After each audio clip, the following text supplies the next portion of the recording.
السلام علیکم ورحمۃ اللہ وبرکاتہ۔ دیکھیے، اس کا ایک پارٹ تو ہم نے پہلے پڑھا دیا ہے۔ یہ کلیم الدین احمد پر ایک خاکہ لکھا ہے احمد جمال پاشا نے۔ ایک پارٹ تو پڑھ لیا ہم نے اس کا، اور ایک تھوڑا سا اور بچا ہے۔ اس کو ہم پڑھ کر کے آج کی کلاس میں پورا کر لیتے ہیں۔ اور آپ ایک بات کا دھیان رکھنا کہ بالکل بھی بے فکر رہیں آپ، سوال یہاں سے ضرور پوچھے جاتے ہیں۔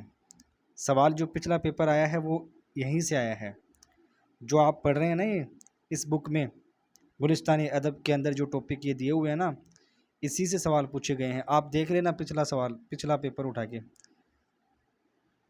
اور ایک بات اور دھیان رکھنا، آپ جیسے ہی آپ لوگوں کا یہ 12ویں کلاس کا پورشن پورا ہو جائے گا، اس کے بعد میں پچھلا پیپر بھی میں انشاءاللہ کرواؤں گا، اور آپ لوگوں کو یقین ہو جائے گا کہ یہاں صرف جو سوال جو پوچھے گئے ہیں پچھلے پیپر کے اندر، تو وہ یہیں سے آئے ہیں، اسی کے ارد گرد سے آئے ہیں۔ کوئی بک یا اور کوئی چیز کے چکر میں ہم پڑھتے ہیں تو نہیں، بک تو لانی پڑے گی ہمیں ویسے، کیونکہ اور بہت سارے ٹاپک ایسے ہیں جو ہم کہاں سے ڈھونڈیں گے، تو بک تو ہمیں لانی پڑے گی۔ لیکن یہ جو 12ویں والا پورشن ہے نا، وہ اس کتاب سے میں کروا رہا ہوں، وہ یہیں سے ٹیوشن آئے ہیں۔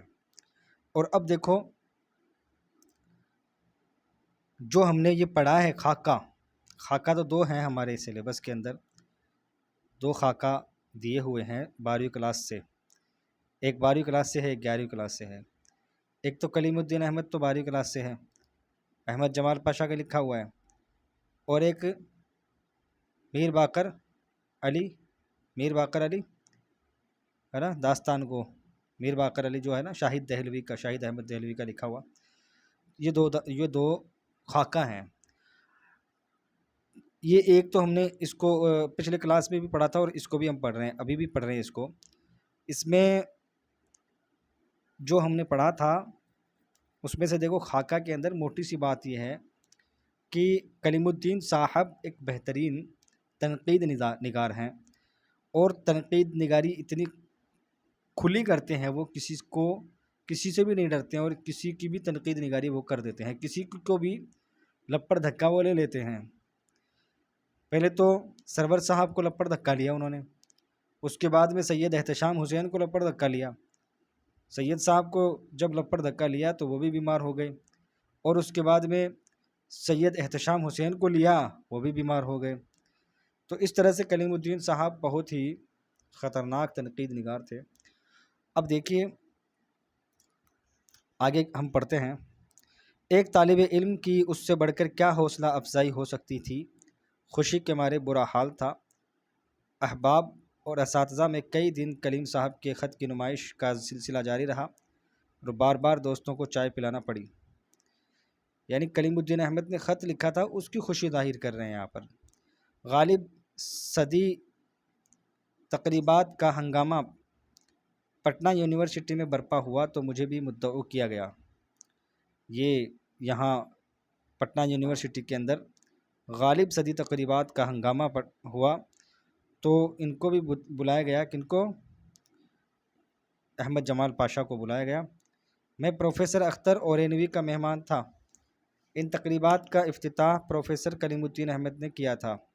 بس وہ 2 جملے بولے تھے اور سینیٹ ہال تالیوں سے گونج گیا تھا۔ تو کلیم الدین نے 2 ہی جملے بولے کہ وہ جو سینیٹ ہال تھا وہ تالیوں سے گونج گیا تھا۔ غالب کے زمانے میں ان کی عزت افزائی جو کی گئی وہ ان کی حیثیت سے کم تھی، اور اس زمانے میں جو عزت افزائی ہو رہی ہے وہ ان کی حیثیت سے زیادہ ہے۔ یعنی غالب کے بارے میں بیان کیا جا رہا ہے کہ غالب کے زمانے میں غالب کی جو عزت کی گئی تھی، جو عزت افزائی کی گئی تھی، وہ ان کی حیثیت سے کم تھی، اور اس زمانے میں جو عزت افزائی ہو رہی ہے وہ ان کی حیثیت سے زیادہ ہے۔ میں نے پہلی بار انہیں بہت غور سے دیکھا۔ کن کو دیکھا؟ کلیم الدین صاحب کو۔ وہ مجھے نہایت سرخ اور سفید تندرست قسم کے بزرگ لگے، بونا سا قد لمبائی کے مقابلے میں چوڑان اطمینان بخش اور نہایت سنجیدہ متین، خاموش لیے دیے چہرے پر وقار اور آسودگی۔ خاموش بیٹھتے تو چہرہ تقریباً چوکور مگر بھرا بھرا نظر آتا، مسکراتے یا بات کرتے تو منہ گول ہو جاتا۔ غرض عام انسانی چہروں سے خاصا الگ تھا، مختلف تھا۔ جب اجلاس ختم ہوا، جو اجلاس پٹنہ یونیورسٹی میں ہو رہا تھا، جب وہ ختم ہوا اور لوگوں نے انہیں گھیرا تو میں نے بھی انہیں سلام کیا، جس کا جواب انہوں نے فیس ایکسپریشن سے دیا،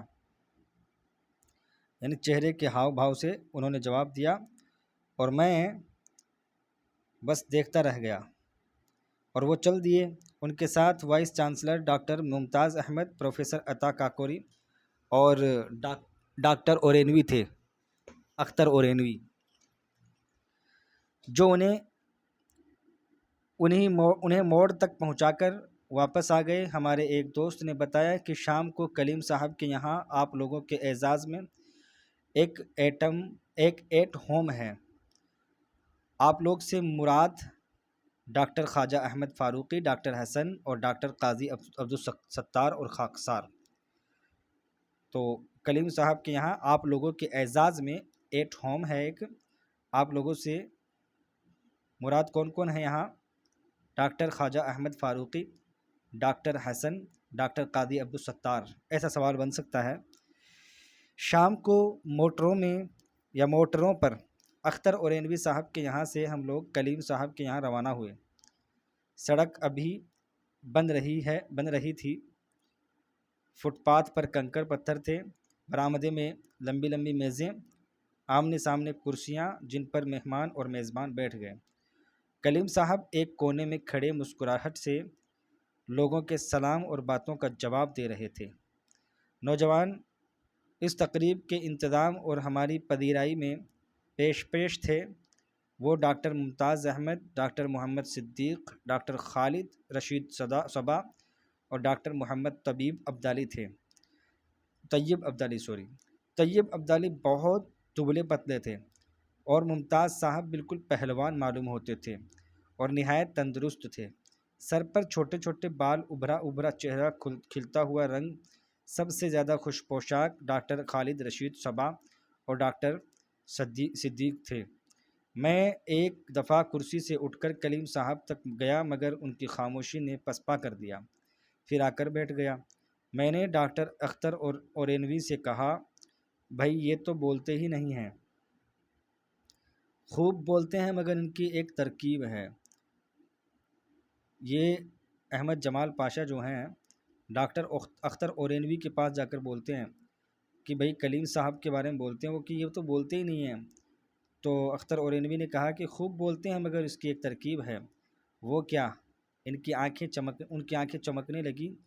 بولے، کلیم صاحب ملازمت میں توسیع چاہتے ہیں مگر بیمار ہیں۔ ملازمت میں توسیع یعنی ملازمت میں اور زیادہ پھیلاؤ چاہتے ہیں، لیکن بیمار ہیں، بیماری چھپاتے ہیں۔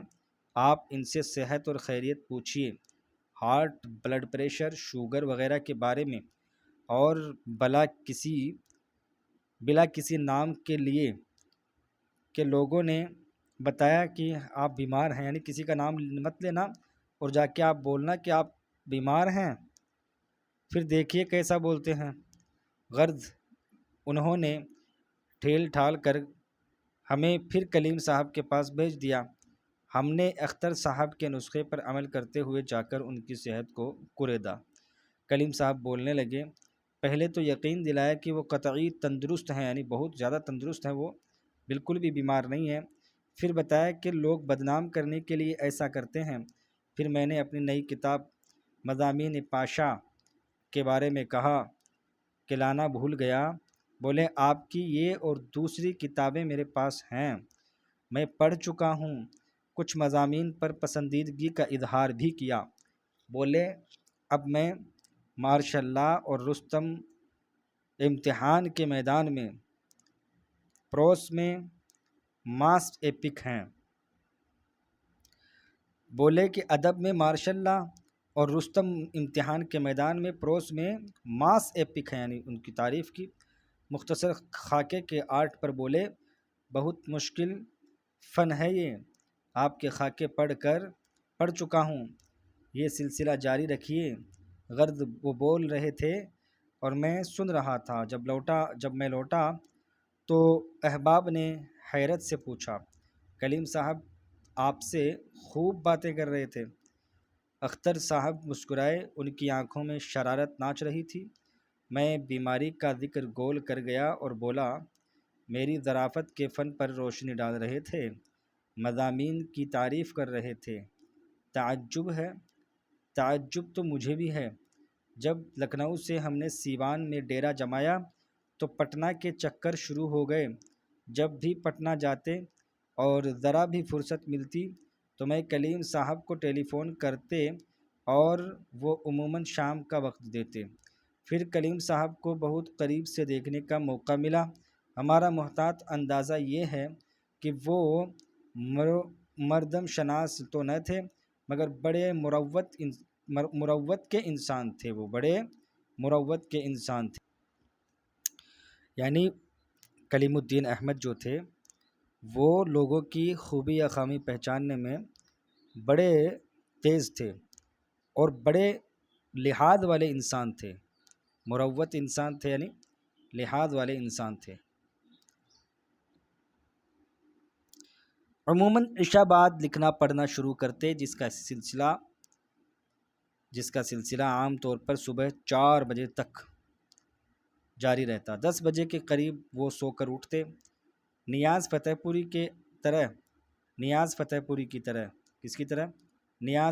کی طرح۔ کلیم الدین احمد بے حد باقاعدہ انسان تھے۔ اردو بورڈ کی لغت کا دفتر ان کے گھر پر تھا، جس میں بہت سے لوگ کام کرتے۔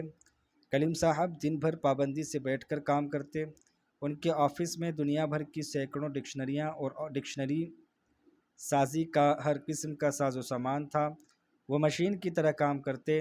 دفتری اوقات میں ملاقاتی گفتگو تقریباً نہیں کے برابر ہوتی۔ کلیم صاحب تنہائی میں خوب باتیں کرتے۔